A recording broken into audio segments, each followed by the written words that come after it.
So Donald Trump is lying about the wildfires, and I think we need to talk about why. First of all, what did he say? In his Truth Social post, Trump says, Governor Gavin Newsom refused to sign the water restoration declaration put before him that would have allowed millions of gallons of water from excess rain and snowmelt from the north to flow daily into many parts of California. He also said, I will demand that this incompetent governor allow beautiful, clean, fresh water to flow into California. He is the blame for this. On top of it all, no water for fire hydrants, not firefighting planes. A true disaster. First of all, according to CNN fact checks, there was no such document as a water restoration declaration in the first place. And according to Peter Gleich, a hydroclimatologist and senior fellow of the Oakland-based Pacific Institute, he said Trump's comments attempting to link California's water policy with the water supply problems facing firefighters in Southern California were blatantly false, irresponsible, and politically self-serving. There is no water shortage in Southern California. This is also confirmed by a CAL FIRE battalion chief. Yeah, I've been up in that area since about 3 this morning. I've seen no sign of water deficit up there. There's been water coming out of all the hoses that I've seen just by driving through. Again, I haven't heard any news of that on my. She's back in the Palisades, and I understand that you have another structure burning behind you. And here is confirmed the planes have water as well. Do we have Chelsea? Okay. In the meantime, that was a nice water drop that we just witnessed. Yeah. So I'm going to tell you right now that this is not as simple as not having enough water.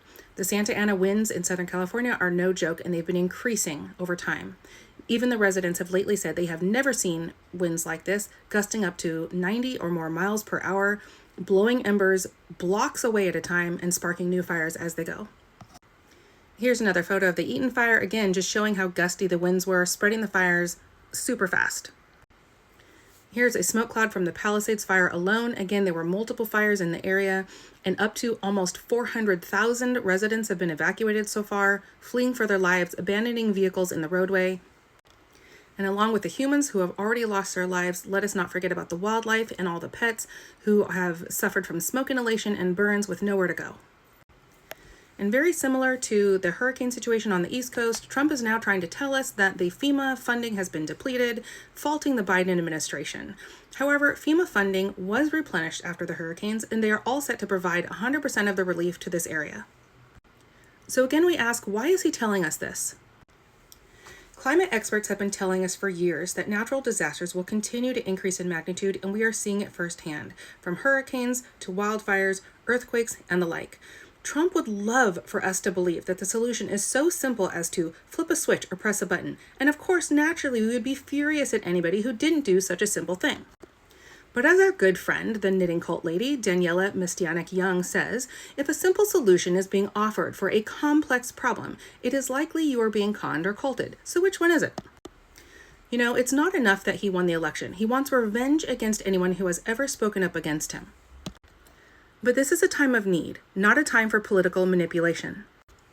When someone is so self-centered as to misdirect our focus on his opponent rather than helping those in need, that is what we should be mad at.